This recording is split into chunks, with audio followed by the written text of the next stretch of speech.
Hello and welcome to the 80s Movie Podcast. I'm your host, Edward Havens. Thank you for listening today. If you like what you hear and you haven't done so already, please make sure to rate and review the show on your favorite podcatching source. While a good review and rating won't increase our chances of being found or being a featured podcast on a podcatcher like Apple or Spotify, it will potentially help increase the odds of someone who does find the show for the first time thinking that clicking play will be a good time investment for them. And it's something you can even do while you're listening to this episode. On this episode, we're going to finish our mini-series on iconoclastic 1980s filmmaker Alex Cox by talking about his most notorious and controversial movie, Walker. As we mentioned on our previous episode, Alex Cox took a great interest in what was happening in Nicaragua in the mid-1980s. Sympathetic to the cause of the Sandinistas, Cox would visit the country in 1984 to see if conditions in the country were as bad as the American media was making them out to be. To Cox, the reports were over-exaggerated. In fact, what Cox witnessed would lead him to believe that the mainstream Western media outlets and the U.S. government's claims about the Sandinistas wanting to create a Soviet-style totalitarian regime to be outright lies, and that the American-backed Contras fighting the Sandinistas were fighting an unjust and immoral war. Cox would learn about William Walker from an article in the progressive news magazine Mother Jones, which touched on the screwed-up policies of the Reagan administration when it came to Central America, and the filmmaker knew he had to bring this story to the screen. He saw the film he was going to create was going to be a force for peace and reconciliation. With the help of his former history professor at UCLA, Cox would spend hours upon hours in the campus library taking copious notes about Walker. But he also knew he wasn't the right person to write the screenplay. Enter Rudy Wurlitzer. A novelist turned screenwriter, Wurlitzer had already become a legend to many screenwriters when he wrote the screenplays to Monty Hellman's 1971 cult classic Two-Lane Blacktop and Sam Peckinpah's 1973 cult classic Pat Garrett and Billy the Kid, and then further built his reputation up with his 1984 book Slow Fade, which many people interpreted to be Wurlitzer's fictionalized account of working with Peckinpah on the James Coburn and Bob Dylan-led Western. To Cox, Wurlitzer understood the American male much better than he ever could, and could really zero in on the impulses that drive certain American men to strive for a bastardized sense of greatness. The director would pitch his potential writer on Walker's promotion of manifest destiny in Central America as having unmistakable parallels with U.S. imperialism in the 1980s, and he wanted to expose the injustices of the Civil War in Nicaragua, while also making an entertaining, dramatic narrative film. Wurlitzer was on board. Now, here's what you need to know about the real William Walker. He was not a good person, and Cox knew this. Cox knew he could not approach William Walker's story in some normal, historical, respectful, masterpiece theater kind of way. This movie had to be messed up, and that's exactly what Wurlitzer, whose writing has often been compared to Thomas Pynchon's way of exploring philosophical, sociological, and theological concepts as they relate to the American man, gave the director. So let's talk about William Wallace for a moment. Born in Nashville in May of 1824, William Walker would graduate summa cum laude from the University of Nashville at the age of 14. By the time he was 19, he had received a medical degree from the University of Pennsylvania. Then he moved to Edinburgh, Scotland, to continue his studies. When he was 25, he was working as a doctor in Philadelphia, but he would quit medicine altogether, move to New Orleans, and start practicing the law, even though he did not attend any law school or receive any JD. But he'd quit that soon enough, and after buying a part of the New Orleans Crescent newspaper, he'd moved to San Francisco, where he became the editor of the city's Herald newspaper. It was while working at the Herald that he decided his true destiny was to hire his own private army and, through the practice of manifest destiny, take over Mexico and Central America with the intention of establishing his own private colonies. In November of 1853, he and his army attempted to take over Baja California, where he named himself president on November 3rd, and then attempted to take over neighboring Mexican state of Sonora, where he named himself the president on January 21, 1854, the same day he removed himself from the presidency of Baja California. But on May 8, 1854, his 30th birthday, advancing Mexican army forces pushed Walker and his men back into the United States. No country had recognized Walker's presidency in either territory during his brief reigns. A couple years later, Walker went all in on his next invasion scheme, Nicaragua. At this time in history, the years right before the Civil War, there was no transcontinental railway to easily get goods to the people expanding out west. There was no Panama Canal. The quickest way to get anything from the East Coast to the West would be to sail from New York City down to Nicaragua. The ship would enter at the San Juan River in the Caribbean Sea and sail across Lake Nicaragua to the small port town of Rivas. Then the passengers and any goods would need to be offloaded the boats, put onto a series of stagecoaches, and travel 18.5 miles of not very good roads to get to Manzanillo on the Pacific side of the country, then load everything onto a new boat before setting sail for San Francisco. A major pain in the keister. Walker would take advantage of a Nicaraguan civil war that erupted between the ruling Democratic Party and the opposition Legitimist Party in 1854. Democratic President Francisco Castellón would send word to Walker in San Francisco that Nicaragua needed his help. But there was one small problem. The United States had taken a neutral stance concerning the war in Nicaragua. The only way that Walker could fight with Castellón and the Democrats would be to get a contract from Castellón giving Walker the ability to bring up to 300 quote-unquote colonists to the Central American country. Walker would only be able to recruit 60 men, and they left San Francisco for the then capital city of León on May 3, 1855. When Walker and his men arrived in León, they would be met by another 130 local men, which would make up Walker's army. Over the next 6 months, Walker and his army would have a series of victories and defeats against the Legitimists until October 13, 1855, when they would conquer the Legitimists in Granada. And with that victory, Walker effectively took control of the country. He installed himself as the commander of the army and replaced Castellón as president with his own provisional president, Patricio Rivas. And all of this was documented by Charles Wilkins Weber, a well-known adventurer and journalist, as Walker knew the value of good press. In May of 1856, the U.S. President Franklin Pierce would recognize Walker's regime as the legitimate government, and 2 weeks later, it would be the official platform of the American Democratic Party to support Walker's effort to quote-unquote regenerate Nicaragua. In July, Walker would install himself as the president, and everything might have gone smoothly if Walker hadn't made 2 specific moves that would tick off the wealthy. First, 2 officials from the Accessory Transit Committee, a corporation of American companies dominated by the rich and powerful Cornelius Vanderbilt, which engaged in transporting freight and passengers across the Lake Nicaragua Isthmus, had planned on using Walker to take control of the company.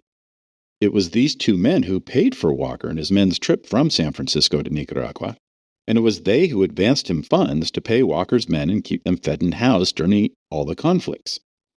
So when Walker took control of the company, he seized the company's property on the pretext of Vanderbilt's violation of their charter with Nicaragua, and Walker turned it over to the 2 officials who had assisted him. Vanderbilt was not going to let this aggression stand, man. And then in September of 1856, trying to maintain the economy of the country and gain the support of the southern United States, Walker repealed the Nicaraguan law that outlawed slavery in the country. The American President Pierce was not happy. Aided and abetted by agents of Cornelius Vanderbilt, a coalition of Central American states led by Costa Rica started what was known as the Filibuster War against Walker and his regime. It was, for all intent and purpose, a short war. The main plan of the Allied Central American Army was to take over the San Juan River in order to cut off Walker's supplies of weapons and new recruits. Vanderbilt's main man in Nicaragua would arrive in the city of San Juan in November of 1856 to recover the steamer boats that had been taken away from Vanderbilt's control. By January of 1857, the Accessory Transit Company was no longer nationalized by Nicaragua. Knowing he was losing his war, William Walker made a desperate move in December 1856, ordering the complete destruction of the city of Granada. Not that this move would help him or the people of Nicaragua. On May 1, 1857, Walker would surrender to Commander Charles Henry David of the United States Navy and sent back to the United States to stand trial. However, new U.S. President James Buchanan would order the release of Walker, who didn't learn a darn thing from his problems in Nicaragua, because in November, he set sail for Chile with vague plans to take over that country. But as soon as he arrived in Punta Arenas, he was once again arrested by the U.S. Navy and returned to America. And once again, President Buchanan ordered Walker's release before he could stand trial. There's a reason why Buchanan has consistently ranked as one of the 3 worst presidents in American history.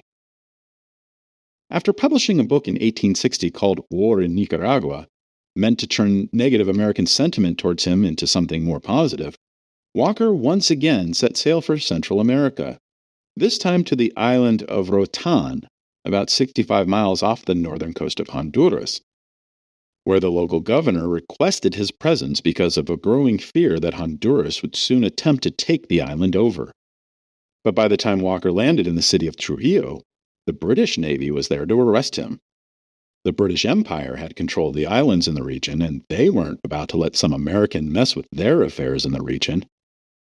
And on September 12, 1860, William Walker was executed by firing squad by the Royal Navy, and Walker would be laid to rest in one of Trujillo's local cemeteries. He was just 36 years old. Now, Cox's film would not be the first time William Walker and his story would appear in the movies.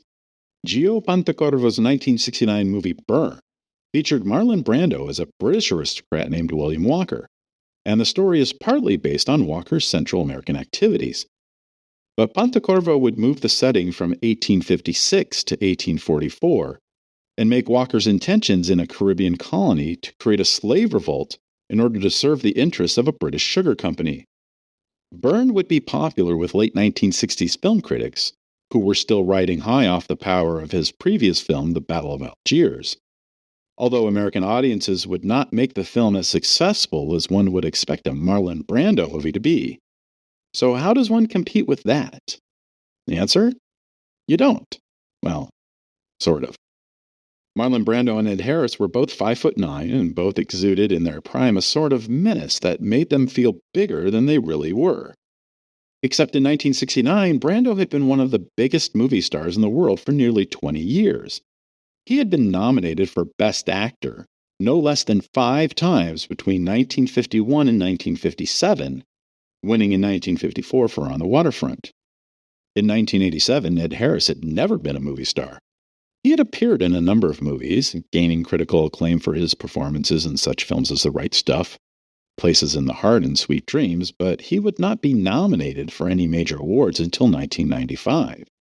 But he was highly respected in Hollywood, which is one of the reasons Universal was willing to give Cox half of the $6 million the film was budgeted for to head down to Nicaragua and shoot a movie about a crazy American gringo upsetting the balance of Central American politics at the tail end of Ronald Reagan's America. But Cox didn't really want to work with Universal again after his previous experiences with them on Repo Man, but the film's producer, Edward R. Pressman, sold the director on how the new studio executives were not like the ones he dealt with 3 years earlier, that these new executives were sympathetic to Cox's cause, and they were very much willing to give Cox more money than he had ever had to make a movie. They were going to let him shoot the movie the way he wanted to and where he wanted to, and most importantly, Universal was ready to contractually give Cox the final cut on the film. Cox was reluctantly in. For Ed Harris, one of the most liberal actors in a town that isn't quite as liberal as everyone outside of it thinks it is, would accept $50,000 to play William Walker, turning down another movie that was willing to pay him $750,000. Everyone else, from Cox down to the production assistants, were working for scale. But the film almost didn't happen when the bonding company Universal had hired to ensure the production threatened to pull their support for the film just days before the scheduled March 12, 1987 production start date. The bonding company's reason for almost canceling the production? They went over the finances of the film and noticed that the other $3 million for the production would be coming directly from the Sandinista government themselves, through their cinema division, In Cine. Sid Sheinberg, the president of Universal, personally called the bonding company to remind them of just how much business the studio has provided to them, often without incident, and Cox and his crew would roll cameras on schedule. The vast majority of the film would shoot in Granada, the town that William Walker had burned to the ground 130 years earlier. Replicas of the 1850s buildings would be built on the outskirts of town, as would several buildings meant to represent San Francisco of the day. Like William Walker, Alex Cox understood the need for good press, and he would invite both Lloyd Grove of the Washington Post and Patrick Goldstein of the Los Angeles Times to come down to Nicaragua and have total freedom to document the production. Goldstein's article in the April 19, 1987 edition of the Los Angeles Times and Grove's article in the August 20th edition of the Post would both be titled Hollywood Invades Nicaragua. Both would be rather flattering, although because of the time difference between their set visits, Grove's article would include the unfortunate reporting of 2 road accidents directly related to the production. One where the lead 18-wheel truck, as part of a caravan bringing the camera equipment in from Mexico, broadsided a pickup truck parked on the side of the highway, which killed a Guatemalan man. The other, finding a 10-year-old boy crushed under the wheels of a production truck when it passed too close to the boy as he rode a horse down the road, which spooked the animal and threw the boy off at the absolute worst moment. Cox would pay for the young boy's funeral and compensate the family for their loss. It also didn't help morale when a young American named Benjamin Linder, who was backpacking his way through Central America, was captured and executed by the Contras in the northern part of the country during the middle of production. But as tough as the production was, there would be moments of unexpected joy. Joe Strummer, the guitarist of The Clash, who had struck up a friendship with Cox after working on both Sid and Nancy and Straight to Hell, would join the production in a small role, and he would regularly entertain the cast and crew with his guitar during downtime. Peter Gabriel, who was on tour in Central America during filming, had heard about the crazy American and Brits making a movie in Nicaragua, and made sure to stop by for a visit one afternoon as they were making their way through the country, on a bus supplied by the Sandinista Association of Cultural Workers, no less. While eating lunch with the cast and crew during a break in shooting, Gabriel would invite 2 indigenous Nicaraguan musicians in to play songs for everyone, and he would document the proceedings on his Nikon camera. Once filming was completed on May 15th, Cox headed back to Los Angeles to edit the film, although he would take a small crew to Arizona in late August for a few pickup shots. Strummer, who had spent the entire production with the crew, had recorded many a local musician in Granada during the shoot, and would compose the score for the film based on the snippets he recorded in the wild, as well as music he recorded in his hotel room with Xander Schloss, the bassist for the Los Angeles punk band The Circle Jerks, who fans of Alex Cox's movie know best as Kevin the Nerd from Repo Man. The completed movie had its world premiere on December 2, 1987 at the Lemley Monica Fourplex, just off the beach in Santa Monica, and Cox would make sure it was a fundraiser for the government of El Salvador, which itself was fighting its own war against U.S.-backed rebel forces. 2 days later, Universal would open the film on 3 screens in New York City, the Waverly Theater near Washington Square, the Sutton in Midtown Manhattan, and the Metro on the Upper West Side. On 2 screens in Los Angeles, the Beverly Center Cinemas and the AMC Century 14, at the Kabuki 8 in San Francisco, and on 3 other screens in 3 other major markets. And in its first 3 days of release, the film would gross $99,800 from those 9 screens. But the reviews were savage.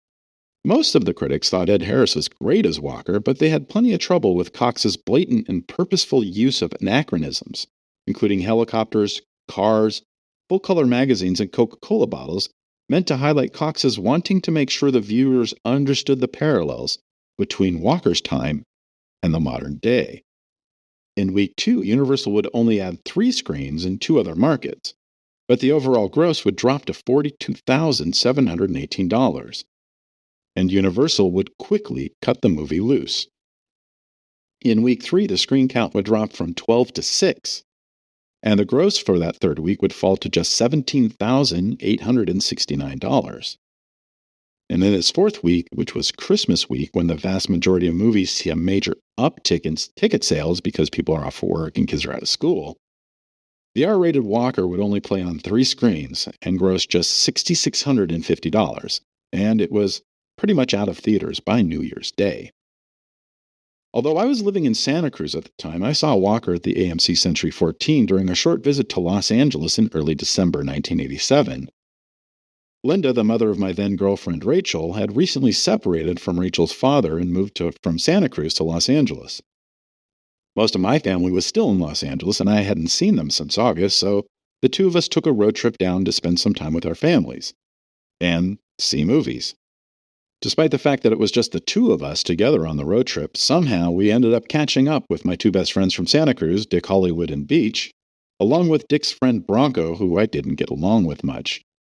They apparently had nothing better to do that week than to head down to Los Angeles as well, crash at the house of one of Beach's relatives who also lived down there, and join me for several movie-going excursions to see movies that hadn't opened in Santa Cruz yet and would not for several more weeks. Sometimes Rachel joined us, like when we went to see Good Morning Vietnam at the Cinerama Dome or Moonstruck at the Egyptian in Westwood, not to be confused with the Egyptian in Hollywood. But sometimes she'd hang out with her mom while the boys ran off to see The Last Emperor, playing at the Universal City Cineplex, Hope and Glory, playing at the AMC Century 14, or Walker, also at the Century 14. We saw a lot of movies that week. And while they were all quite good, I was especially excited to see Walker because Cox was the filmmaker whose sensibilities I most connected with at the time.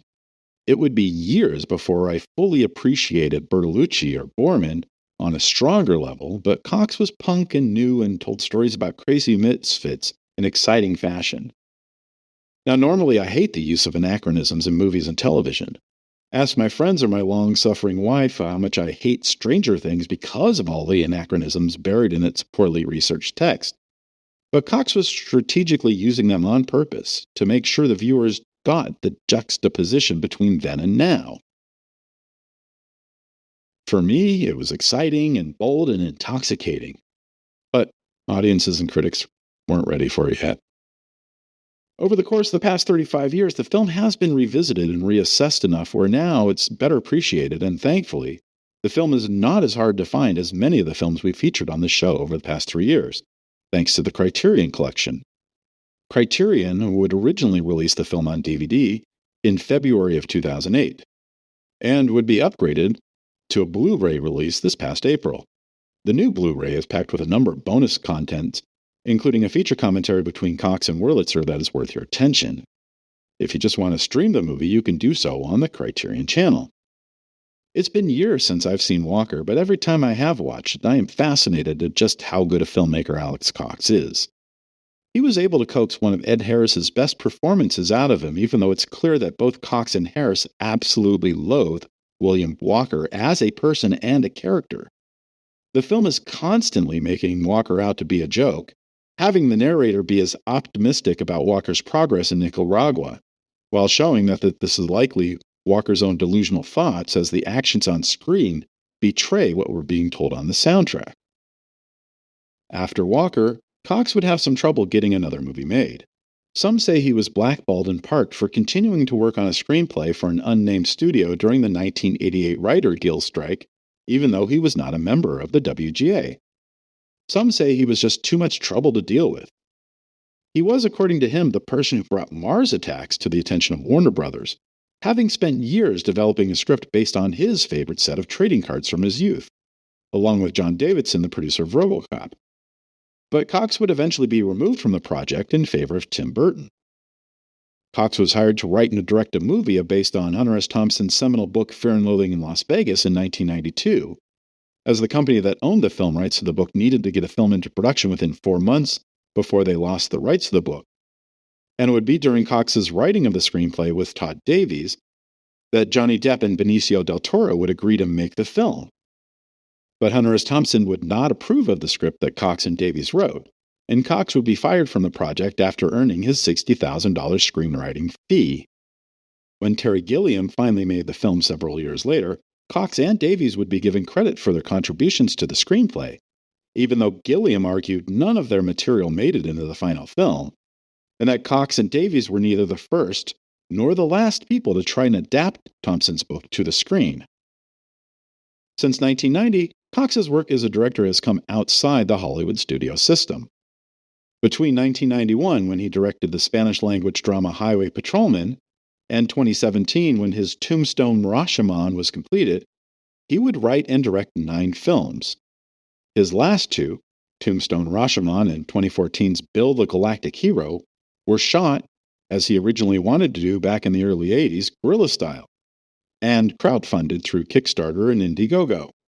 He even made a sort of remake to Repo Man in 2009 called Repo Chick, which he shot with a number of actors from Repo Man, playing different roles, in front of a green screen at a cost of 1/5 the budget of the first film, but 25 years later. Since 2012, Cox has been teaching film production and screenwriting at the University of Colorado in Boulder, where current and former students were able to get real-world film production experience making Bill the Galactic Hero and Tombstone Rashomon. And that, my friends, is the end of our short run of shows about the 80s movies of Alex Cox. Thank you for joining us.